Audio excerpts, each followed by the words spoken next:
Always bathe the two goats and feed them before sunrise. Never allow anyone see you doing it. And whatever happens, do not enter the pen at night.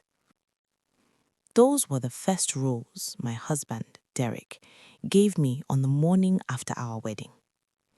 I laughed then, thinking it was one of those strange habits rich people had.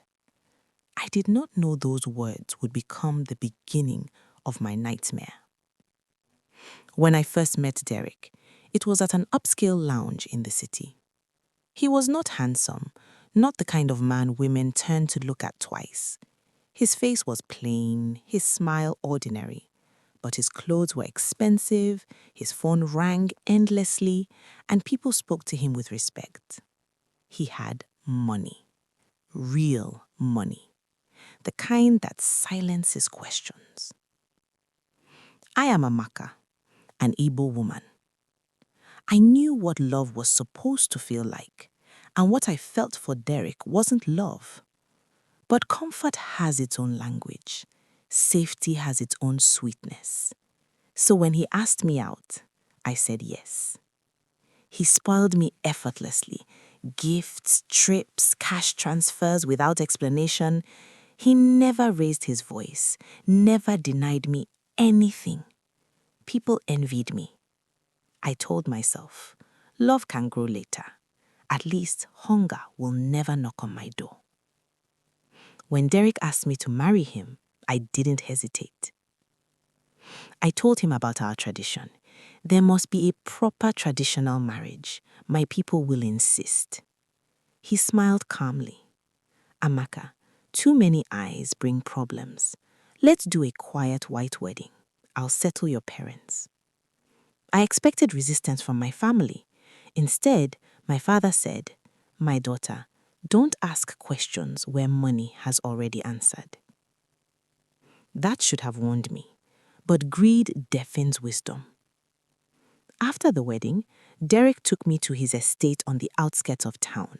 Massive land, high walls, silence so deep it rang in my ears. At the back of the compound was a small pen with two goats, one black, one brown.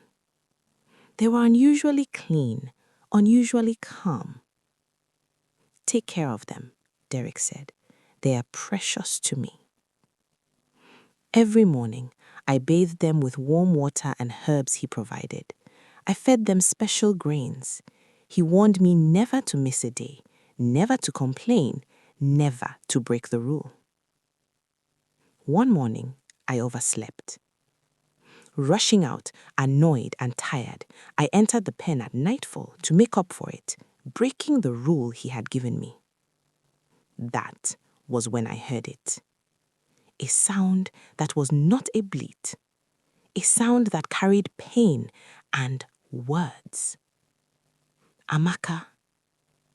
My blood froze. The ground shook. The animals convulsed violently. Bones cracked, skin tore.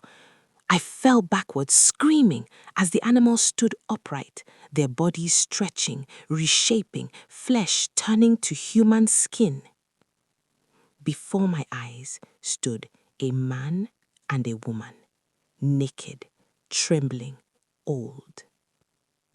My scream tore through the night. Derek appeared calmly, as if he had been waiting. "Why did you break the rule?" he asked softly. I couldn't speak. I couldn't breathe. "These," he continued, pointing at them, "are my parents." The truth poured out like poison. They had sold him to a shrine when he was young, for wealth. When the money came, fear followed. To maintain it, the priest demanded a sacrifice. His parents themselves. They were turned into goats, living vessels, used in rituals to sustain his riches. "You were never meant to see this," Derek said. "But now that you have, you are bound." I realized then why he refused traditional rites, why elders were avoided, why everything had to be rushed, why my parents were paid into silence. I fell to the ground sobbing. That night, Derek knelt before the transformed figures and said, "Forgive me, she disobeyed."